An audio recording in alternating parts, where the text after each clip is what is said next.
Друзья, перед просмотром видео поддержите лайком и подпиской на канал. Витя, ну как тебе не стыдно? Во сколько у тебя заканчивается работа? В 5. А сейчас сколько? 10?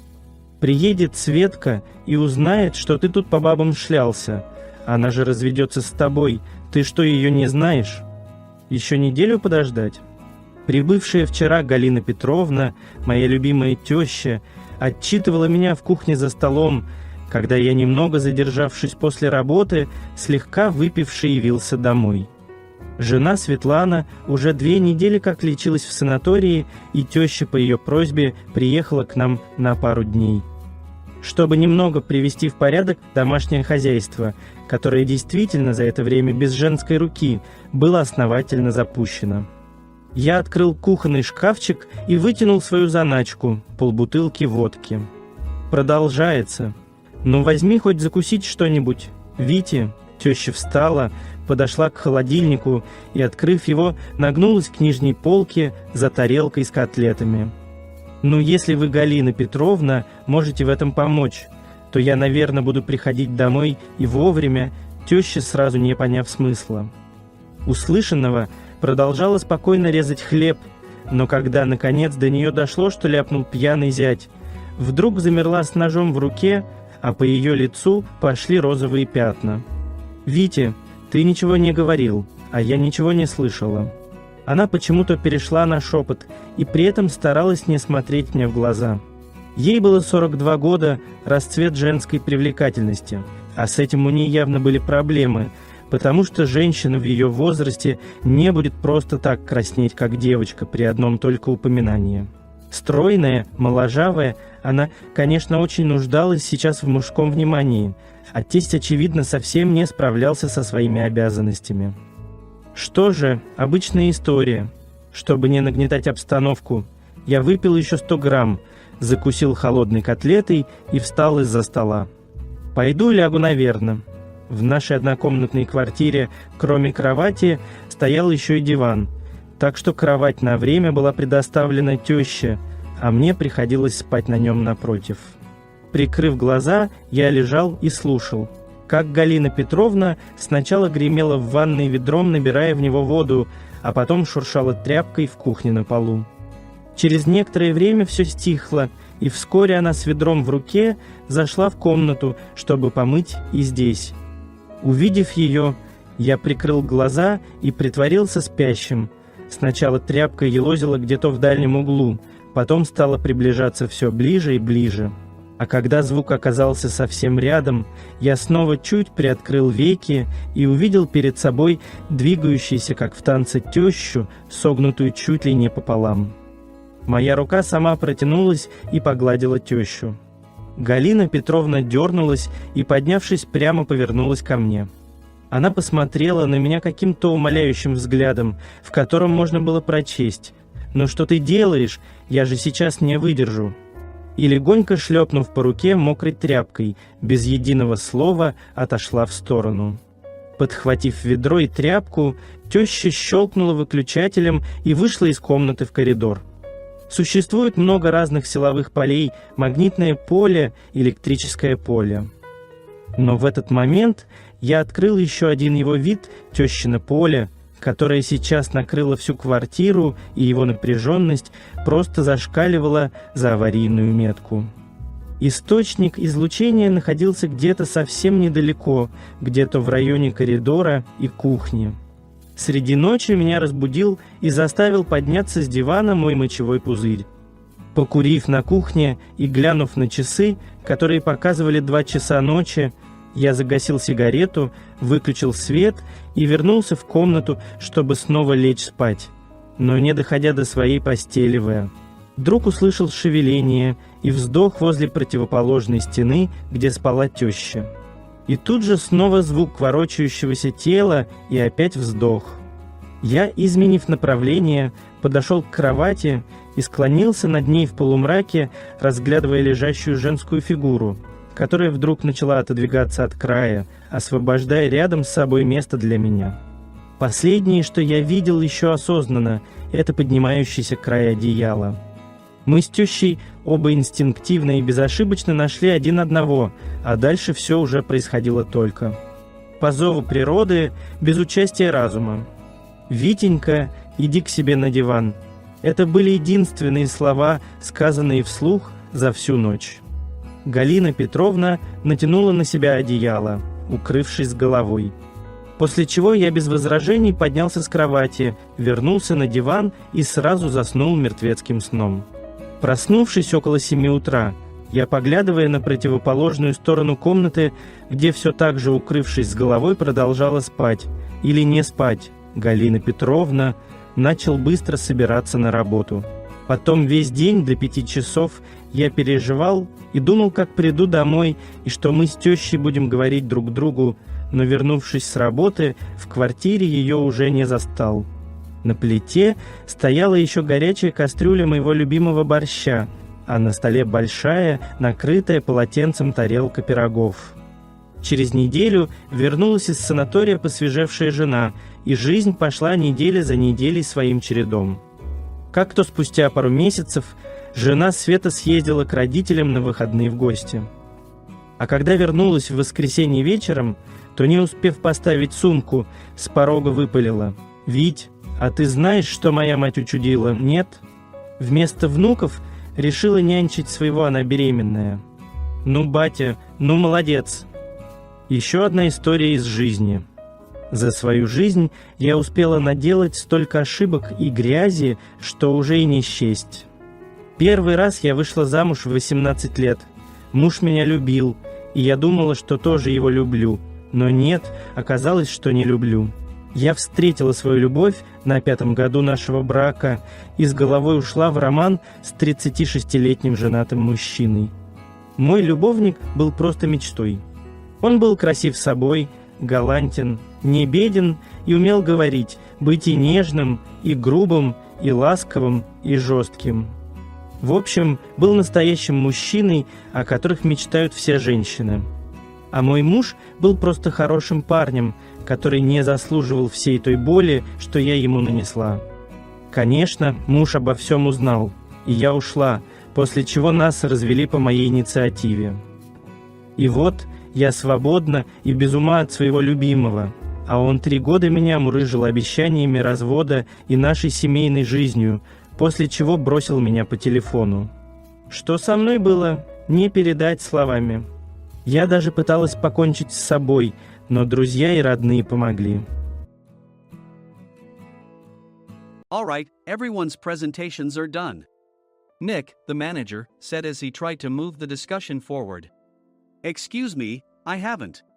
I recently found out something. Nick interrupted me and began to speak. There's apparently someone in this department who didn't graduate high school and is just a part-timer. Meetings should be for employees only. Absolutely right. His lackey, Mike, of course, agreed with Nick.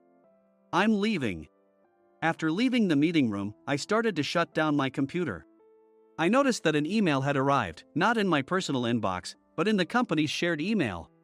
Thinking, there's no point in speaking up, no one will listen, I went home quietly. The next day, I heard a commotion from Nick's desk. He was staring at his computer screen, his face pale. Nick? Is something wrong? Mike looked at the screen with him. And he turned even paler than Nick. Why is he so angry? Knowing the reason for Mike's distress, I thought to myself, serves them right. My name is Adam. My mother passed away when I was in the 9th grade, and I was raised by my father. Well, you could hardly call it being raised. After my mother passed, my father changed. He drowned his sorrows in alcohol, and though he still went to work, he squandered our living expenses on horse racing. Because of that, I had to start working part-time as soon as I entered high school. Every month, I went to the convenience store with bills in hand that couldn't be auto-deducted from my father's account. Even though I endured it because I didn't want to be alone, I reached my limit in my 2nd year of high school and dropped out. I found a live-in job at a distant inn. Thank you for everything. The day I left home, my father, still staring at the TV, spoke. Take care. That was our last conversation. Back then, 18 wasn't the age of majority, so I needed my father's permission to work, and I couldn't hide my place of employment. Yet, my father never visited me even once. I kept working just to survive, and before I knew it, I was 42. Years of hard work paid off, and I was transferred to the headquarters. I was thrilled to be recognized by the company, as I thought I'd be working in the field until retirement due to my lack of formal education. Listen up.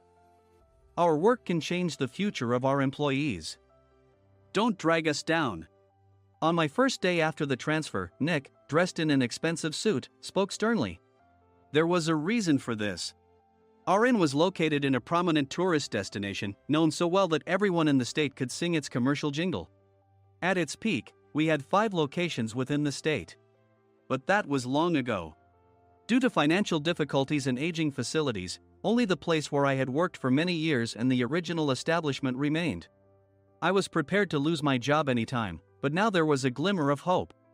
With the rise of social media, the tourist area where the inn was located started gaining attention again.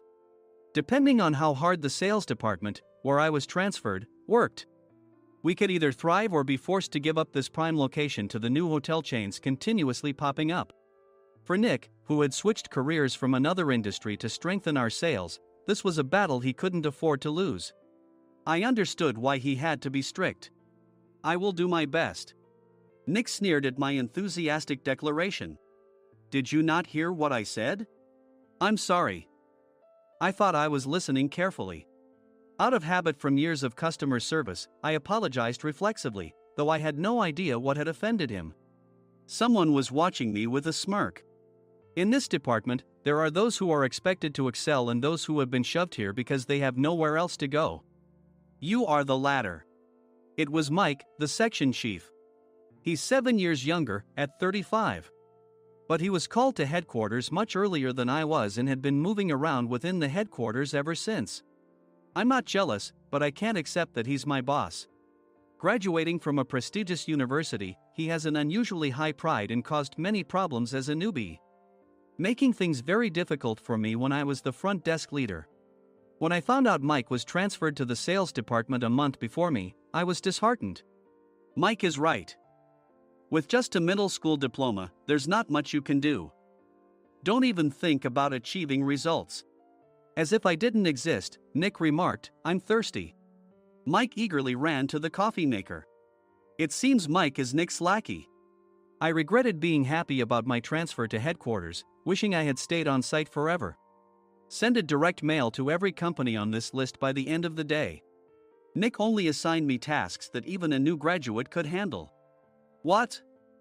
There are over 1,000 companies. You want me to send to all of them by today? Yes, if you and your fellow misfits split the work, even those with nowhere else to go should finish by today. I glanced at the employees typing away expressionlessly.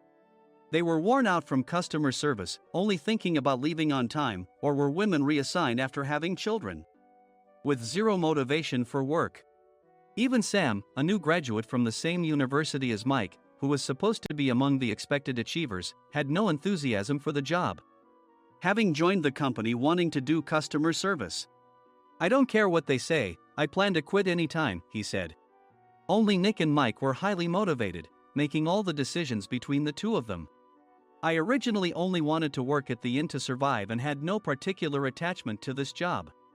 I swallowed my words, thinking I had no right to reprimand them. About a month after the transfer, Nick told us with a frustrated look. To commemorate the 50th anniversary, we've decided to create a plan exclusive for one group per day. Originally, Mike and I were supposed to come up with it, but our president, Mr. Thompson, insists on hearing everyone's opinions. So, you all get a chance. As Nick explained, Mike began handing out prints. Make sure not to embarrass Nick. If your ideas are half-baked, you'll have to redo them. It seemed that they had printed his handwritten notes by Mr. Thompson, which included several questions and a section for free responses. It made sense why Nick had to seek our input, given that all responses had to be submitted to Mr. Thompson. We were given a week to think about it, and a meeting was scheduled to compile our ideas. My plan is to let guests enjoy both the old and modern America. Nick began the presentations. Guests would watch a master confectioner at a nearby traditional sweet shop make sweets in front of them. The welcome drink would be premium tea in a bottle. Nick's plan was certainly attractive. After his presentation, Nick called on us to present in the order we were seated. Just as I stood up for my turn.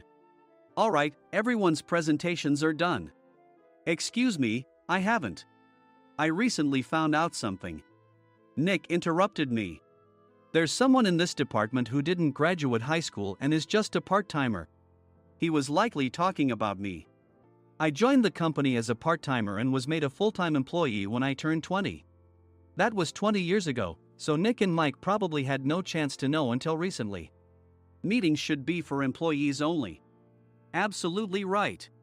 After that, Nick kept creating opportunities to solicit everyone's opinions, purposefully excluding me from speaking. The meeting unexpectedly heated up and went past the scheduled end time. A few people asked to leave, and the discussion continued with the remaining few. Still here? Normally, you'd leave in that situation. Though I had no attachment to the job initially, hearing kind words from customers made me want to make them happier.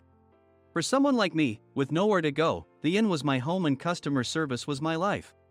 I felt pathetic about my current self. I'm leaving. I left the conference room and started shutting down my computer. I noticed an email had arrived, not in my personal inbox, but in the company's shared email. Thinking no one would listen to what I had to say anyway, I quietly went home. The next day, while preparing the DM as instructed, I heard a commotion from Nick's desk. In his haste to stand up, he hit his knee on the desk. He stared at his computer screen, his face pale. Nick! What's wrong?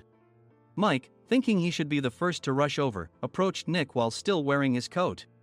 He peered at the screen with Nick. And he turned even paler than Nick. Why is he so angry? Who is responsible for this company? Nick, more irritated than ever, asked, and Mike answered without checking. Probably Sam. Sam wasn't there because he was attending a morning training session for new hires.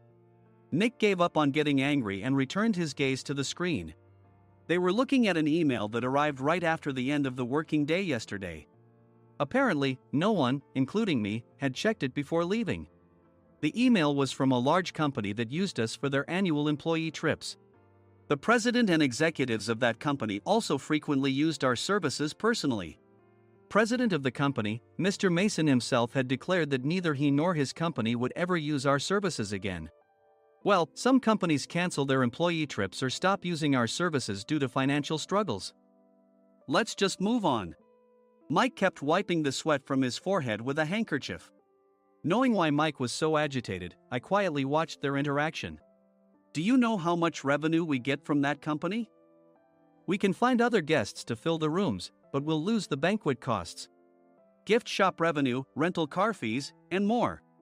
Moreover, the gifts were supposed to be prepared by the traditional confectionery shop involved in Nick's proposed plan. If it's known that we incurred such a huge loss at this critical time, Nick's position in the company would be jeopardized. Nick took a deep breath, seemingly trying to calm himself. All right, Mike. Go to New York right now and apologize to Mr. Mason. What? You're coming with me, right? I have urgent work to do. I trust you, which is why I'm entrusting this to you. Please. Mike, believing Nick's sincerity, agreed with a determined look on his face, saying, yes. That's Nick for you. Even if Mike went to apologize, Nick would shift all the blame onto him if the client didn't change their mind. Well, it was Mike's fault to begin with, so it served him right. About 3 hours later, Sam answered a call from somewhere and repeatedly apologized, saying, I'm very sorry. Everyone watched to see what was happening.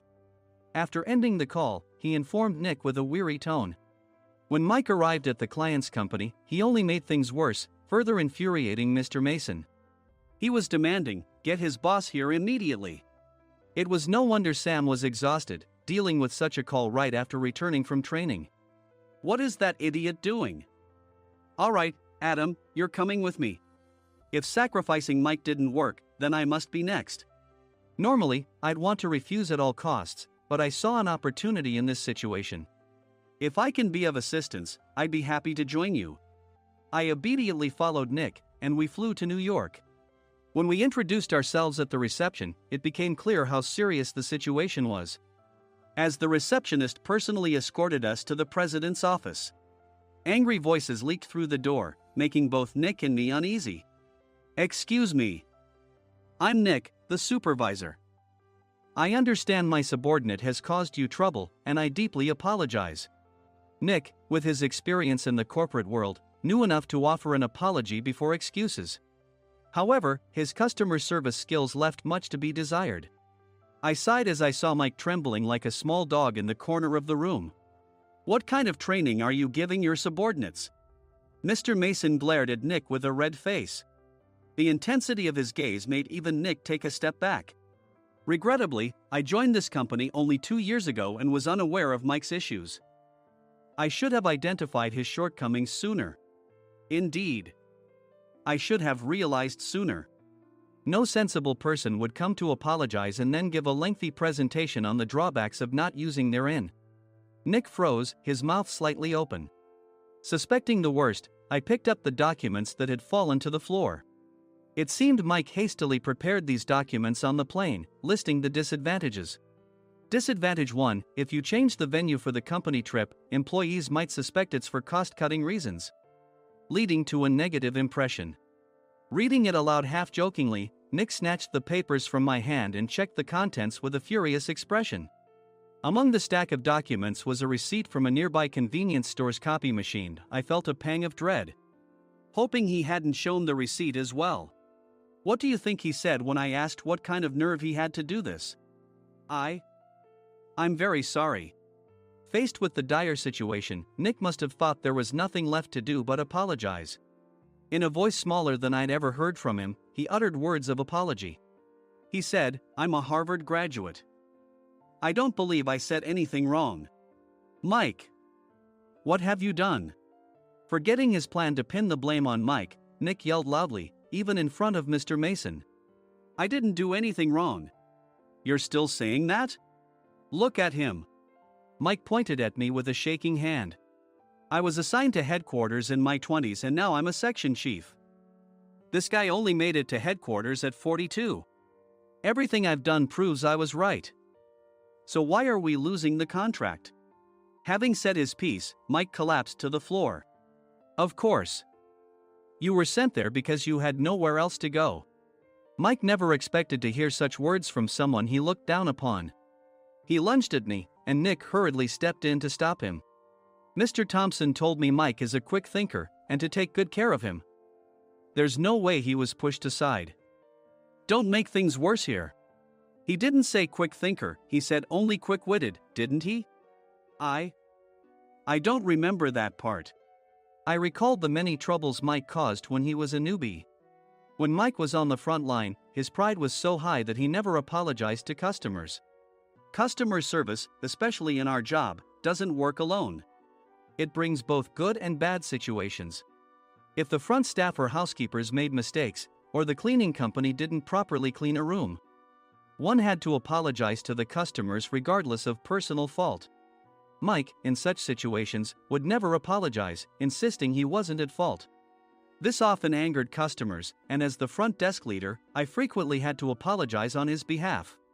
He caused complaints and disrupted operations, which is why he was quickly moved to headquarters. In departments where he didn't interact directly with customers, his quick thinking was beneficial and things went well. But it seemed his flaws were starting to show. Corporate reservations are supposed to be entered into the system by the sales representative. But a quick check yesterday revealed that more than 10 items were missing from the client's reservation. The handover document clearly stated what needed to be prepared. Why didn't you enter it into the system? Why do we have to give them special treatment? Filling rooms near the banquet hall, setting up all the food in advance. Specifying the brand of wine, they're too demanding. No wonder he always angered customers, I thought, feeling a headache coming on. Grouping them in rooms near the banquet hall is for our benefit too. It makes it easier for the staff to set up beds and serve breakfast since everyone's schedule is synchronized. As for the other requests, Mr. Mason suggested them to lighten our load. I didn't know that.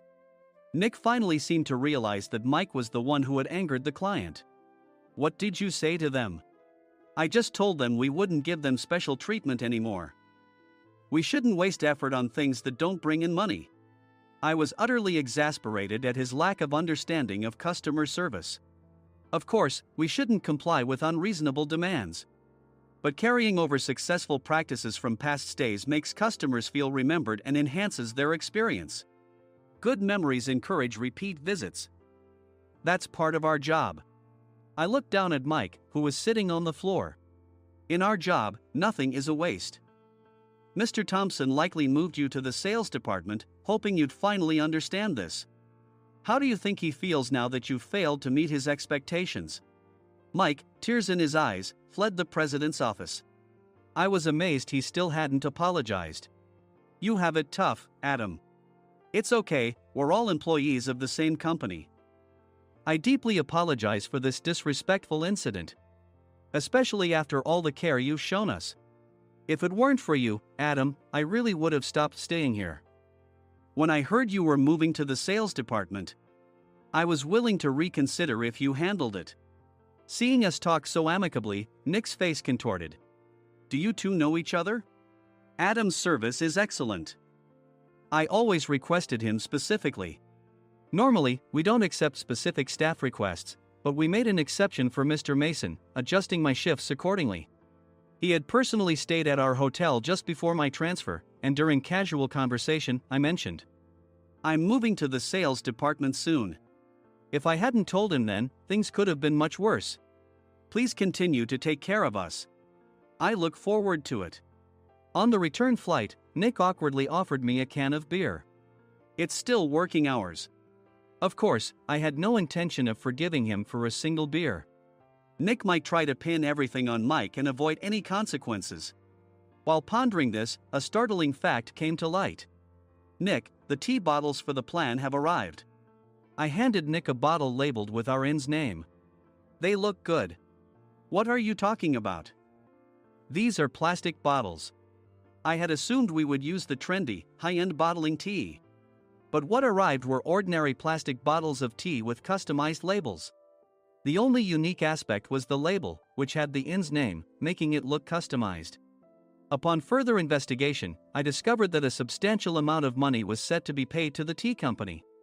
It was priced like bottling tea. Does this plastic bottle really cost $100 each? The tea inside is specially blended for us. The extra cost is for that. Wouldn't it be better to use another tea company? Or is there a specific reason we must use this one? As Nick continued to make excuses, I showed him a printed email. I informed the tea company's president, Mr. Mitchell, that we discovered irregular payments and he confessed. He said you two were high school classmates and planned to split the extra money. That idiot. Why did he confess? That's not important. You should worry about yourself, this could turn into a police matter. Opening the bottle cap, I suggested. How about calming down with this tea? It supposedly has a relaxing effect. Nick drank the tea frantically. In the following days, decisions were made about their fates. Mike was reassigned to the General Affairs Department, with no chance of transfer or promotion, as per Mr. Thompson's orders. As for Nick, since the payment to the tea company hadn't yet been made, he narrowly avoided legal trouble. Instead, he was encouraged to leave the company, and to avoid further complications, Nick submitted his resignation. Rumor has it that connections between HR departments have made it difficult for him to find new employment. Even though it was good to have those two gone, something unexpected happened in the sales department. Everyone became motivated and united in refining the 50th anniversary plan. In the end, my plan was adopted. We collaborated with the Tourist Information Center to provide personalized guides. The plan, tailored to the number of guests, was truly special for the 50th anniversary. Hey, is Adam's family coming to stay? I immediately booked that special plan for my family. Sam noticed it on the reservation list and quickly picked up on it. Yes, I'm inviting my father. That's great. I might invite my parents too. I lacked the courage to face my father just as Adam. But here, with the confidence Mr. Mason praised, I felt ready. The 50th anniversary plan was a perfect opportunity to reconnect with my father. I hoped to bring back the days when we could laugh together as we once did.